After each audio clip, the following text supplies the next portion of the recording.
बड़ी खबर आपको बता दें, लोकसभा चुनाव के लिए बीजेपी और राज ठाकरे की महाराष्ट्र नवनिर्माण सेना हाथ मिला सकते हैं।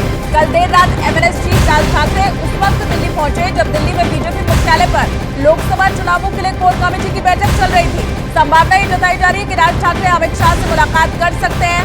महाराष्ट्र बीजेपी के बड़े नेता देवेंद्र फडणवीस, चंद्रशेखर बावनकुळे भी इस वक्त दिल्ली में ही मौजूद हैं और ऐसे में कयास ये तेज है कि एमएनएस और बीजेपी के बीच गठबंधन हो सकता है। ये इस वक्त की सबसे बड़ी खबर।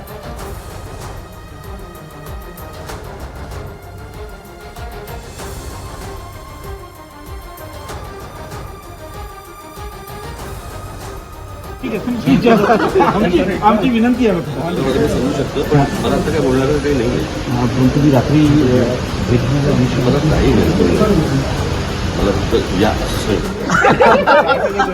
सर तुम्ही पण तो एमएनएस के साथ बीजेपी का गठबंधन पूरी अपडेट किया है। मेरे साथ विवेक गुप्ता फोन लाइन पर इस वक्त जुड़े हैं, उनका हम रुख कर लेते हैं। विवेक, क्या रहने वाला है सीटों का बंटवारा, कितनी संभावना एमएनएस बीजेपी के साथ आ रही है?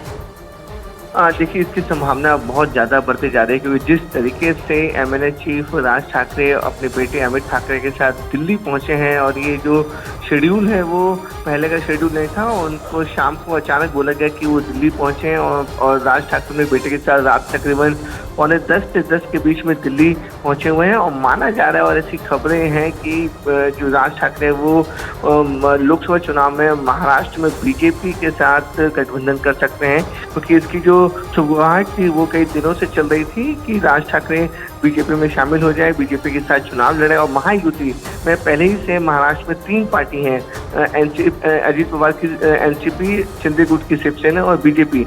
और ये माना जा रहा है कि एमएनएस की party, Raj Thackeray party MNS भी महायुति में शामिल हो सकती है। और यही वजह है कि राज ठाकरे अपने बेटे अमित ठाकरे के साथ दिल्ली पहुंचे हैं।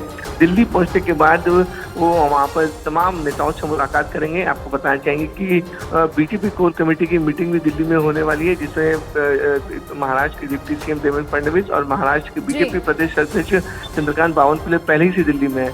तो अब ये अंदाजा लगाया जा रहा है कि इन नेताओं के साथ राज ठाकरे मिल सकते हैं और बीजेपी में शामिल हो सकते हैं। ठीक है, तो बहुत संभावना इसी बात की है जैसा विवेक गुप्ता बता रहे हैं कि कैसे पहले से शेड्यूल कार्यक्रम नहीं था, आनंद फानंद में राज ठाकरे को बुलाया गया है और अब एनडीए में एमएनएस शामिल होगी। चुनाव